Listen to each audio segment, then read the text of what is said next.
Hi, this is doctor ज्योति और मैं आपके लिए लेके आई हूँ यहाँ पे पॉडकास्ट अगेन सेशन नंबर 2। यहाँ पे आज हमारे साथ है वंशवर्धन जो इग्निशन करियर इंस्टीट्यूट के ऑफलाइन सेंटर से ही हैं और आज हम जानते हैं इसका एक्सपीरियंस है टेक्नीशियन और as he is a JE aspirant तो ऑफ कोर्स हमें कुछ और भी चीज़ें इससे जानने को मिलेंगी। तो Vansh, welcome to the podcast first of all. और मैं आपसे ये जानना चाहती हूँ सबसे पहले कि आप अपने आप को, क्योंकि मैंने आपका एक वन लाइनर इंट्रोडक्शन ज़रूर दे दिया है, लेकिन मैं चाहती हूँ कि आप भी अपने आप को इंट्रोड्यूस करो लोगों के साथ, please. Yes, ma'am. Thank you, ma'am. I am Vansh, and I am studying in class 12, and I am studying at Ignition since 2 years. Okay, you are at Ignition since 2 years, of course, yeah, I can see that, right?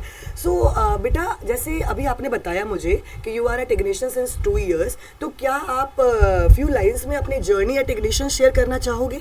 Ma'am, मेरी journey बहुत अच्छी रही है। यहाँ पर जो teachers हमको मिले, they are very motivating and helping. जो भी हम यहाँ पर क्वेश्चंस, हमारे डाउट्स होते हैं, हम वहाँ पर मैम से पूछते हैं, हम टीचर से पूछते हैं, वो हमको हेल्प करते हैं कि इसको टैकल करें, questions how to tackle it, and then हमको उसमें फिर एक्सपीरियंस मिलता है कि yes, the teachers are good. So like I can find कि जैसे वैसे तुम तो काफ़ी ज़्यादा like study oriented, academic oriented student हो, तो जाहिर सी बात है तुमने अपने एक्सपीरियंस को जो बताया है वो टीचिंग पॉइंट ऑफ व्यू से बताया है। तो मुझे एक चीज़ बताओगे वंश कि क्या सिर्फ एकेडमिक पॉइंट ऑफ व्यू से ही you find Ignition to be a pleasant space और you find it a space जहाँ पे मतलब like you found something like different और समथिंग प्रॉमिसिंग, या कुछ और भी रीज़न है जो कि तुम बोल सकते हो कि if I talk about your journey at ignition तो कुछ और भी रीजंस हैं, या कम्प्लीटली थोड़ा सम अप करके बताओ, क्योंकि तुम जानते हो हर एक स्टूडेंट ऐसा नहीं है इनिशियल से ही that child is completely into it कि वो पढ़ाई ही सिर्फ करे, लेकिन उसको पढ़ाने में, उसको वापस से चैनलाइज करने में इग्निशन कहाँ तुम्हें लगता है कि कहाँ तक सपोर्टिव रह सकता है। अपने छोटे भाई बहन को तुम्हें गाइड करना अब ज़रूरी भी होता है, क्योंकि अगर आप like you are in class 12th now, तो जाहिर सी बात है अब ज़रूरी है कि आपसे जो यंगर लोग आते हैं, जो 11th में बच्चे हैं, जो 10th में बच्चे हैं, जो 9th में बच्चे हैं, उनको आप क्या बताओगे कि like it is only the academic, it is the teaching point, क्योंकि आपको भी पता है सारी चीज़ें कि स्टूडेंट किस तरह से क्लासरूम को लेते हैं, किस तरह से टीचर्स की बातों को लेते हैं। तो आप थोड़ा उस पर थोड़ा लाइट दो कि आपने उसमें क्या एक पॉजिटिव चीज़ देखा है और आपको क्या लगता है कि उन्हें वो चीज़ करना चाहिए, और आपकी जर्नी कैसे शेप अप हुई है, not only academics, apart from that academics plus में आपको क्या ऐसा लग रहा होता है। दिस इज़ एन इंस्टीट्यूशन जहाँ पर हमें सिर्फ एकेडमिक्स नहीं पढ़ाई जाती। हेयर जो हमारी नॉर्मल क्लासेस भी होती हैं, वो भी हमारी इंटीग्रेटेड क्लासेस होती हैं, and with the help of these classes we can crack JEE. But अगर आपको और ज़्यादा आपको एनहांस करना है, then entrance classes are must. And एक और चीज़ मैं बोलना चाहता हूँ, मेरी बहन जो है, मेरे she is older than me and she has taken medical and then उसने मुझे बहुत सपोर्ट किया कि कैसे अपने आप पढ़ाई कर सकते हो, एंड हेल्प करा मेरे को कैसे आप टैकल कर सकते हो चीज़ों को। सो मैं उससे बहुत कुछ सीखा हूँ, एंड मुझे बहुत अच्छा लगता है कि जब मैं जेई के क्वेश्चंस भी करता हूँ तो मैं मेरे को मज़ा भी आता है करने में। एंड एक और बात है कि अगर आपके सीबीएसई आप सिर्फ करते हो और अगर आपके उसके स्कूल में आपके इतने मार्क्स नहीं भी आते हैं, तो डजेंट मैटर अगर आप जेई या नीट ओरिएंटेड हैं, आपको मेन फोकस आपका जो होता है वो आपका जेई पे होना चाहिए, वेयर आपको वहाँ पर जो क्वेश्चंस होते हैं that is mandatory for you to solve it. And okay so Vansh, according to Vansh of course कहीं ना कहीं हमारे, जैसे मैंने पहले भी पॉडकास्ट में आपको दिखलाया था, बताया भी था कि एल्डर ब्रदर सिस्टर का भी बहुत इंपॉर्टेंट रोल होता है। अब वो बच्चे बड़े टेंशन में होंगे जिनके एल्डर ब्रदर सिस्टर नहीं होंगे। See of course we have to find, कहीं पे भी हमारे को एक गोल सेट करने के लिए चाहिए ही होता है कि हम एक आइडियल मान लें, एक पर्सन को, एक मेंटोर को अपने लाइफ में मान लें। Apart from his institute he has found one mentor in his sister, right. Right. लेकिन इम्पॉर्टेंट यहाँ पे ये होता है कि जो भी हमारे साथ कोई भी हमारा जो आइडियल हो या जो हमारा मेंटोर हो, हम उसकी हर बात को पॉइंट टू पॉइंट करें, राइट। और जैसा इसने अभी बताया, of course it is not only the CBSE, क्योंकि स्कूल के एग्जाम को लेके बच्चों को इतना डरने की ज़रूरत नहीं होती है, क्योंकि मल्टीपल टाइम ऑफकोर्स इसके केस में भी हम लोगों ने देखा है कि लाइक अगर स्कूल्स के यूटीज आ जाते हैं या स्कूल के एग्जाम्स आ जाते हैं, तो अगर हमने डे इटसेल्फ ही जाके घर पे रिवाइज किया, राइट, क्योंकि इसका केस इस चीज़ में बहुत ही प्रॉमिसिंग रहा है, इसीलिए मैंने ये पॉइंट ऐड भी किया कि अगर डे इटसेल्फ हम थोड़ा ऐड करते हैं, जाके घर पे रिवाइज करते हैं, अपार्ट फ्रॉम क्लासरूम थोड़ा और एक्स्ट्रा चीज़ों को नटशेल में हम कवर करते हैं, तो ये हमें एड ऑन देता है फॉर स्कूल एग्जाम। और उसको देखिए कि हैवॉक क्रिएट नहीं करना है when we are preparing for, when a student is preparing for NEET और JEE type of toughest entrance examination. That is very very important, isn't it right? Yes yes yes, true true. So Vansh, आपसे जैसे आपने थोड़ा सा एक academic plan आपका बताया कि आपकी जर्नी कैसे रही है टेक्नीशियन, राइट, आपके अपने सिस्टर का भी रोल आपने बताया है।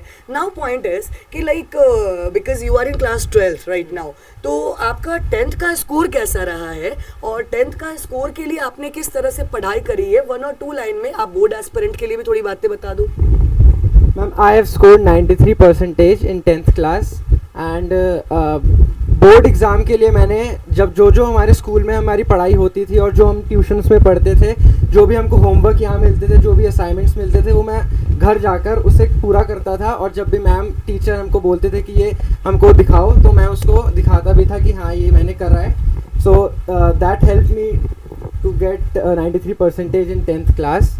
Okay, so Vansh, like do you find कि like 93% जो है वो आपको जस्टिफाई कर रहा है और the knowledge you are having जो आपको जस्टिफाई कर रहा है? मतलब आपको क्या लगता है only marks is going to justify it, और is it the like the assignment और द क्वेश्चंस जो आप बता रहे थे कि आप यहाँ पे इग्निशन में दिखलाते भी रहे हो, बताते भी रहे हो, सारी चीज़ों को कवर करते रहे हो, तो क्या ये आपको मार्क्स लाने में हेल्प कर रहा था? या फिर अगर हम ये भी कह सकते हैं कि लाइक मार्क्स भी है बट उसके साथ आपका नॉलेज किस लेवल पे इन्हांस हुआ है, उस पर आप एक एड ऑन दे पाओ? क्योंकि बहुत टाइम बच्चे ऐसा होता है कि लाइक इनिशियल में दे स्कोर 97-98% मार्क्स, लेकिन आफ्टर दैट दे प्लान कि oh like say for example दो subjects are not my cup of tea, right? If they are not planning for JEE और NEET, I am not saying कि JEE and NEET is everything, but yes if a student is scoring good at maths and science particularly, तो वो जरूर ही plan करता है कि मेरे को जेईई या नीट में जाना चाहिए, राइट? तो वहाँ पे मैं ये जानना चाहती हूँ कि तुम्हें क्या लगा है कि योर लेवल ऑफ नॉलेज जो आप इग्निशन से मिला है वो किस लेवल पे तुम्हें हेल्प कर रहा है आज के डेट पे भी?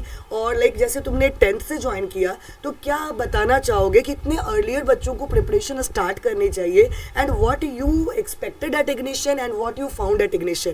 इस पे 2 लाइनर बता दो बच्चों को। Marks is not much important, the important thing is that आपने कितना नॉलेज गेन किया अपने अंदर, ताकि आगे चलकर उसमें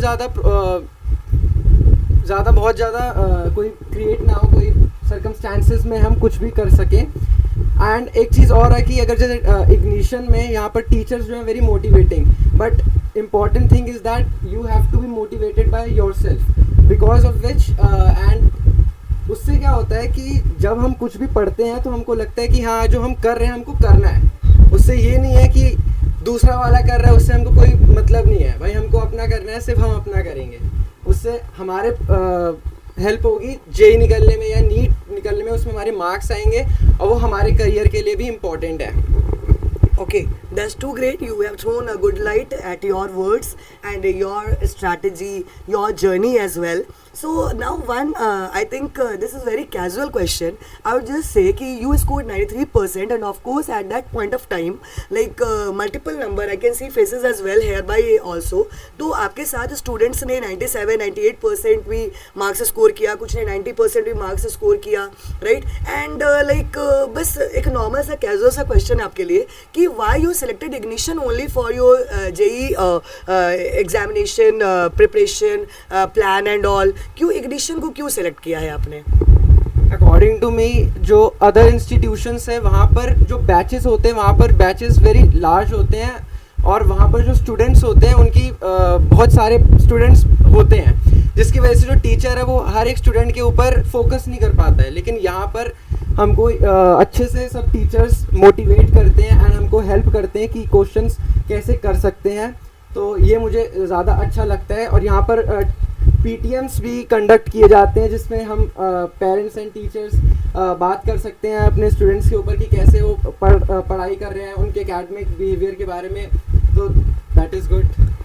Okay, so first time I have seen a student who is appreciating PTM type of stuff, right? Because इसका मतलब है वंश you are doing great, then only बहुत ज़्यादा अप्रिशिएट भी ये कर रहा है कि PTM भी होता है। एक्चुअली क्या होता है ना, घर पे हमें पेरेंट सारे बच्चों को अपने पेरेंट को भी आंसर करना होता है, राइट? एंड उस पॉइंट ऑफ टाइम में we as a faculties, we as a like person, we become the bridge, क्योंकि हम उनको एक रियल पिक्चर बता रहे होते हैं time to time. And yes, we do operate in small batches just to make sure that each and every student is getting complete attention, right? क्योंकि ये जो स्टूडेंट आपके सामने है, ऑफ कोर्स मैंने नॉर्मली भी इससे कितनी बार पूछा हुआ है इस पॉइंट ऑफ पार्ट पे कि बेटा like there are lots of, आज के टाइम में of course we are bounded with social media, we are bounded with an number of marketing stuff, then also आपने 10th के बाद you scored good marks and अभी एक ignition एक evolving brand है, तो आपने इसको क्यों चूज़ किया? His answer eight that point of time was कि आई हैव चोजन इग्निशन क्योंकि कहीं पे भी brand word is somewhere associated with the students, associated with teachers, associated with the entire members जो वहाँ पे हैं, along with our parents as well। तो मैम अगर सारी चीज़ें ऑर्गेनाइज वे में मिल रही हैं तो why should I rush here and there? जब मुझे चीज़ें मिल रही हैं तो मेरे को वहाँ पे अपने माइंड को शांत करके पढ़ाई में लगना है। और we are also like appreciating it कि इसने ये बहुत अच्छे से काम कर रहा है। Let us hope, finger cross है मेरे, क्योंकि मैं चाहती हूँ कि ये बहुत अच्छा स्कोर भी करे आगे एंट्रेंस एग्जामिनेशन में, ये बहुत इंपॉर्टेंट पार्ट है। नाउ वंश, जैसे अभी थोड़ी बहुत तो हम लोगों ने बातें करी हैं अपने बारे में, एकेडमिक पॉइंट ऑफ व्यू से बात करी है, अभी हम लोगों ने बात करा है लाइक इग्निशन में आपकी जर्नी को लेके, तो क्या आप अपने फेलो मेट्स बोलो या फिर आपके जो जूनियर्स हैं उनको कुछ 2 लाइनर बताना चाहोगे कि if they are selecting Ignition, अगर वो इग्निशन को सेलेक्ट कर रहे हैं तो उन्हें किस क्लासेस से सेलेक्ट करना चाहिए, और इग्निशन में उन्हें लाइक चीज़ें तो बताई जा रही हैं बट उन्हें वो चीज़ कैसे करना चाहिए? कोई ऐसा कोई 1 और 2 की पॉइंट्स आपको लग रहा हो, और कौन सी क्लास से Ignition will be the best choice for students? According to me एक बच्चे को 9th क्लास से ही इग्निशन ज्वाइन कर लेना चाहिए, बिकॉज यहाँ पर बहुत अच्छी फैसिलिटीज़ है, every faculties are nice and यहाँ पर हर चीज़ आपको फैसिलिटीज़ भी मिलती हैं, so I think Ignition is good for the students. Okay, fine, thank you.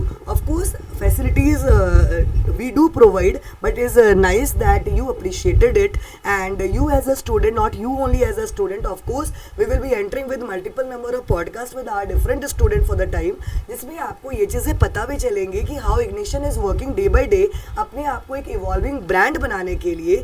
yes, brand value maintain करते हुए it is also into it कि वो अपनी क्वालिटी को नहीं, कभी भी क्वालिटी को आउट पार्ट में नहीं लेके जाएगा, वो हमेशा अपनी क्वालिटी को इन्हांस करेगा, because we work only with the feedback of parents, or teachers and students. इनके फीडबैक पे काम करना हमारा प्राइम राइट है, and we find that each and every student is unique, each and every student is having unique potential, so we don't want to create any fish ground, we just want कि हर बच्चा अपने अंदर के inner potential को identify करे and accordingly work करे, because it is not only JEE और NEET exam we are working on, we are here to shape up the kid. जो बच्चा है उसको कंप्लीटली उसके पोटेंशियल को, उसकी लाइफ के, उसके करियर ऑप्शन को, उसके लाइफ को शेप अप करने में भी इग्निशन आपके साथ रहेगा। सो थैंक यू वंश for your time and hope you enjoyed this small chit chat, and if you enjoyed it, someday sometime आपके कुछ और पॉजिटिव चीज़ों के साथ हम आपसे फिर मिलेंगे। तब तक हम आपसे यहीं पे एंड आउट कर रहे हैं सेशन को, एंड अभी हम वंश को भी यहाँ पे कंप्लीट ऑफ आउट कर रहे हैं फ्रॉम दिस सेशन, और हम आपके साथ फिर जुड़ने वाले हैं with new face, new student and something more special for you at that point. So तब तक के लिए thank you and enjoy your time.